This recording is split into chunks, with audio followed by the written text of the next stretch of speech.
Olá, eu estava aqui navegando na internet quando fui surpreendido pela voz do diretor que anunciou que o programa está no ar. Então, já que estamos aqui no Roda de Conversa, vamos começar com o nosso debate, mergulhando logo no nosso tema. Será que as tecnologias de informação e comunicação, e estou falando aqui da internet, das redes sociais, dos novos aplicativos e jogos online, devem ser encaradas como aliadas ou inimigas da sala de aula? A questão é para lá de controversa. De um lado, há quem proíba a entrada de tablets, smartphones e todo tipo de engenhoca tecnológica dentro da sala de aula. Do outro, existem aqueles que se renderam por completo ao mundo digital. O que é certo, afinal? Este é o tema do Roda de Conversa, que começa agora.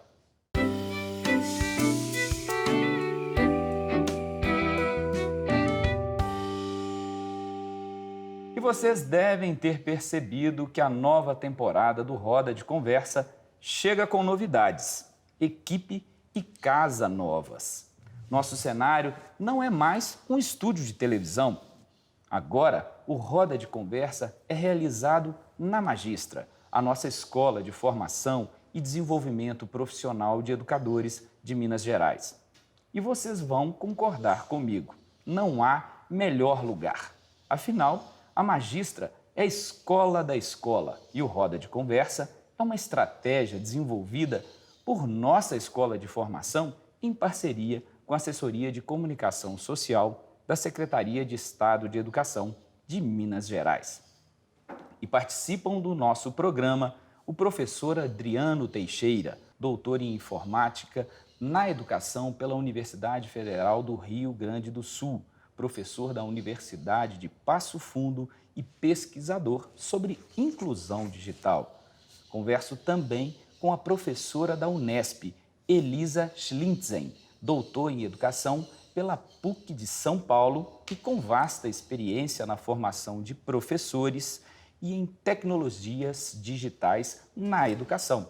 Completa a nossa roda o professor da UFMG, Diógenes da Silva Júnior, doutor em Engenharia Computacional pela University Southern California, com atuação na área de Arquitetura de Sistemas de Computação. Sejam todos, você de casa e vocês aqui do estúdio, muito bem-vindos ao nosso Roda de Conversa. Bom, já que é polêmico, afinal de contas, tecnologia ajuda, atrapalha ou é muito difícil definir? Adriano, Lisa, Diógenes, sintam-se à vontade. Tu que falasse a palavra polêmico, Marcelo, então você... Para a gente começar a conversa, né? Me parece que o que atrapalha mesmo é um modelo de escola que não dá mais conta e não se encaixa mais numa situação, num contexto em que os nossos jovens e crianças se inserem, em que elas não precisam mais se deslocar a um local específico para escutar alguém falar alguma coisa para elas. Então, começo por colocar por aí, né? Então, talvez o desencaixe esteja num modelo de escola que está há bastante tempo ultrapassado. Na verdade, assim, completando o que o Adriano fala, né, nós hoje estamos na sociedade do conhecimento e da informação, né? Eu até estava conversando com o Diógenes. Antigamente, a informação ela só estava na escola. Hoje está em qualquer lugar. Então, o modelo de escola realmente está ultrapassado. Tem até o Seymour Papert que fala que se o professor hoje tiver que dar aula, ele dá aula de matemática. Eu sou formada em matemática, licenciatura em matemática, né? E se um médico hoje tiver que operar, ele já não consegue, porque ele usa as tecnologias. Então, o problema não está nas tecnologias, e sim no uso que nós fazemos dela, né?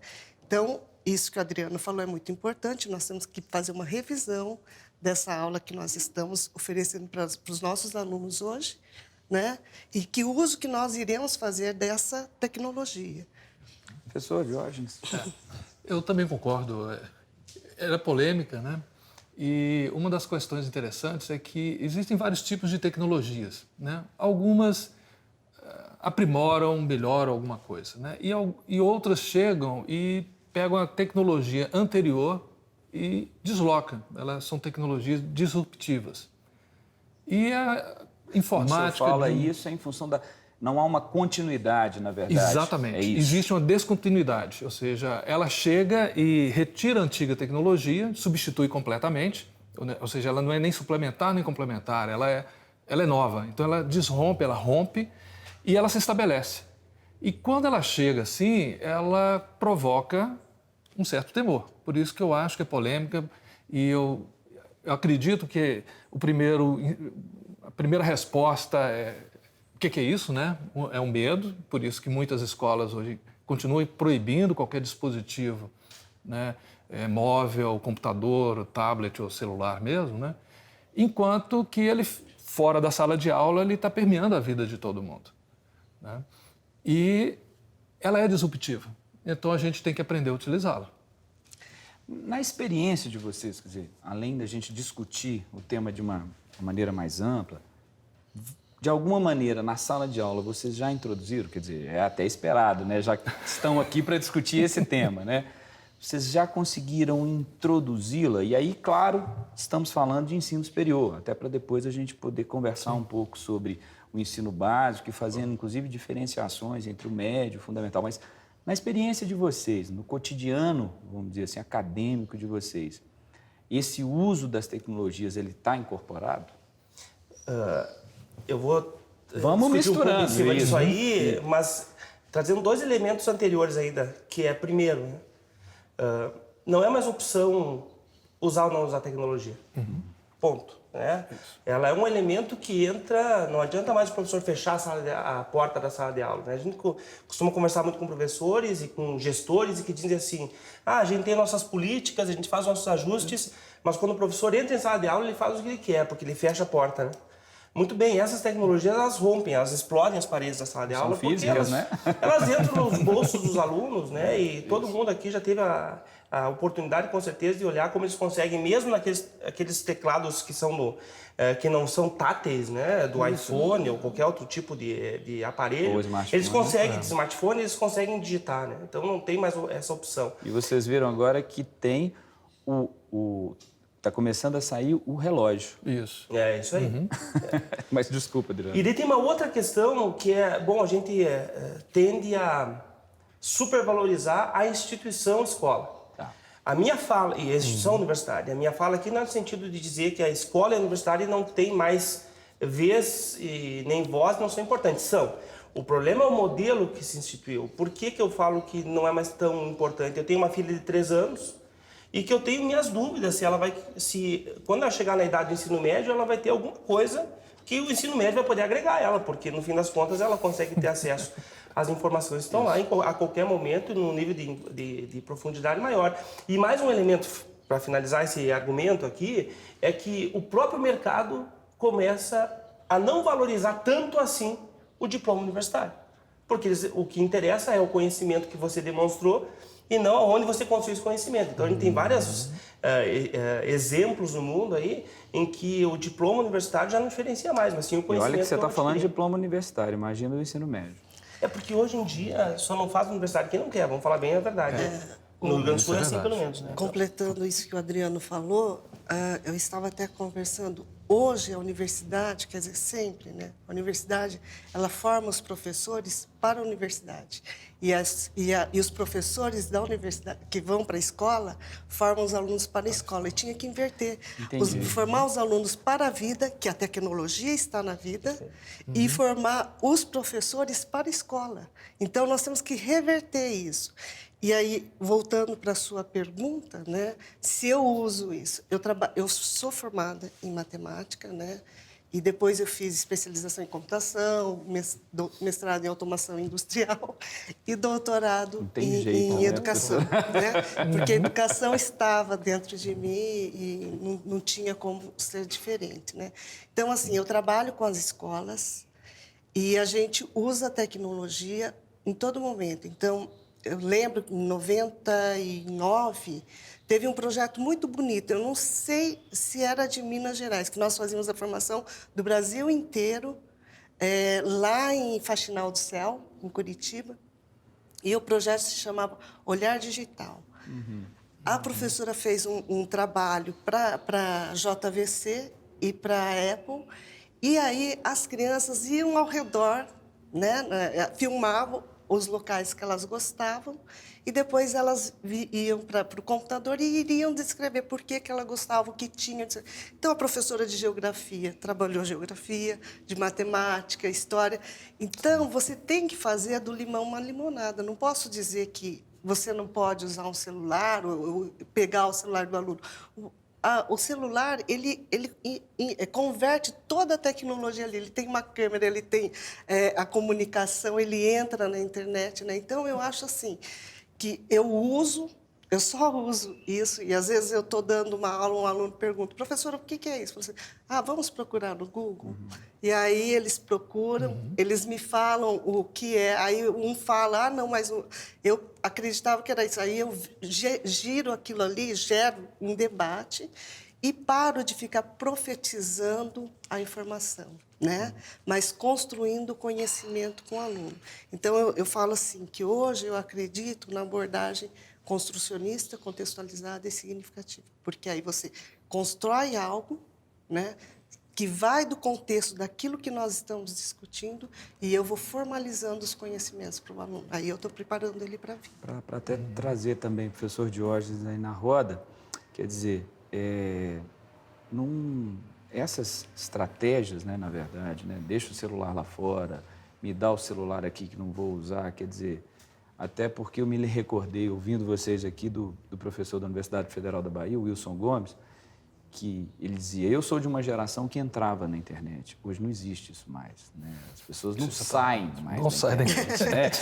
Então, né? Mas todas essas características que nós estamos conversando, professor, lembrando muito da sua intervenção inicial, é exatamente por isso, assim, porque ela, de fato, estabelece uma ruptura. Uhum. Acho que é essa ruptura. E aí, essa ruptura, gente, eu estava olhando os dados, por exemplo, de acesso à internet no Brasil, né, que falam que o acesso à internet no Brasil está concentrado, se a gente pensar no perfil da população, nas pessoas abaixo de 35 anos. Exato. Se a gente for mais jovens ainda, a sua filha de 3, o meu de 11, aí, sim, né? E aí nós temos um professorado que se concentra acima de 35 anos. Estamos falando também nessa escola transformada num espaço de conflito de gerações também, não estamos? Sim. Sim. Sim, eu acho que sim. Eu tenho... Sabe como é que eu vejo essa questão do professor querer entrar na internet? É que nem o pai querer entrar na festinha que os filhos estão fazendo, se enturmar com os colegas. Não funciona. Não funciona. Não é... Porque é uma outra concepção, porque eu posso usar... Porque as tecnologias, elas são adaptáveis, elas se adaptam àquilo que eu penso que elas podem fazer.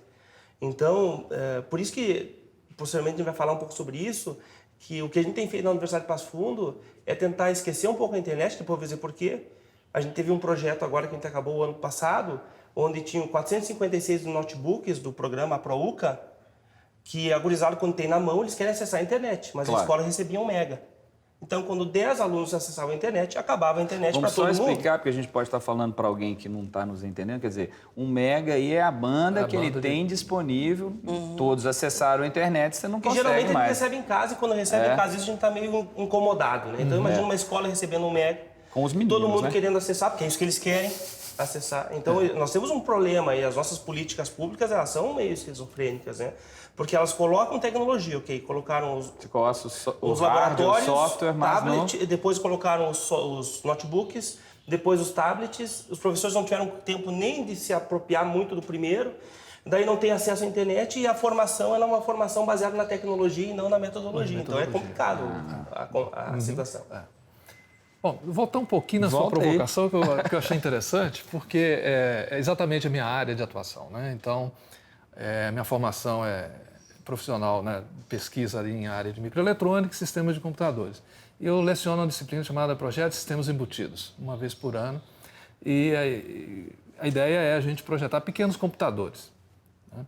Então, no começo, alguns anos atrás, celulares era aquela perturbação, né? Então eu ficava brincando com os meninos, você quer que eu pare a aula? Você pode sair e tal. Né? Hoje já não é mais isso, eles realmente não atendem mais o telefone, nem deixam eu tocar. Mas agora, antes era 1 ou 2, agora assim, praticamente quase toda a turma tem ou um tablet, né? ou eu chamo de espertofone, né, uma tradução, né, e notebooks, né? E o que é interessante é que, às vezes, eu termino de dar uma aula, um tópico, e um aluno chega, não, eu olhei, eu achei essa aula na universidade, não sei de aonde. Será que a gente pode usar? Ele diz, claro, não só pode como deve, né? Porque ele vai dar uma abordagem diferente, ele vai te mostrar talvez um ponto que eu passei por cima e tal. Então, eles já acompanham a aula da gente buscando as aulas que estão lá fora, né? E a gente fica brincando, né, de fazer pequenos projetos, né, de computadores e tudo mais, né? E aí vem esse choque de gerações. Então, quando eu começo o curso, né, falando para eles, né, vocês estão sentados em alguns computadores. Então, porque se tirar da sua carteira os seus cartões de banco, cada cartão de banco é um computador. E é um computador com a capacidade desse computador de 1999 no cartão de banco. Né? E hoje você tem no espertofone um computador de 10 anos atrás, sei lá, 15 anos atrás. Né? E alguém até comentou que essa nova geração de telefones, né, de smartphones, eles têm a capacidade do Cray 1, que estava lá na URGS, né, que chegou na URGS, foi aquela festa lá em 1990 e pouquinhos. Isso está na mão de todo mundo. Né? Então, a gente não pode e nem deve lutar contra, a gente tem que aprender a usá-lo. Né? E aí vem esse modelo, né? Você falou muito bem, da questão do conhecimento e a tecnologia. Né? Eu tenho uma visão própria, né? Não sei nem se está certa não, mas a universidade até o século XIX, ela era coletadora de informações e toda a informação estava na universidade. Então você tinha que ir à universidade para pegar o novo conhecimento. O século XIX é o século que a universidade começa a descobrir, né, ou melhor ainda, né, acrescentar novos conhecimentos. Começa a pesquisa. Eu vou ter que te interromper um pouquinho para a gente ir rapidinho no intervalo. Sim. E voltar rapidinho para não ter descontinuidade demais no seu raciocínio. Mas eu prometo que eu volto com você nesse tema. A gente vai para uma pequena pausa e volta já já.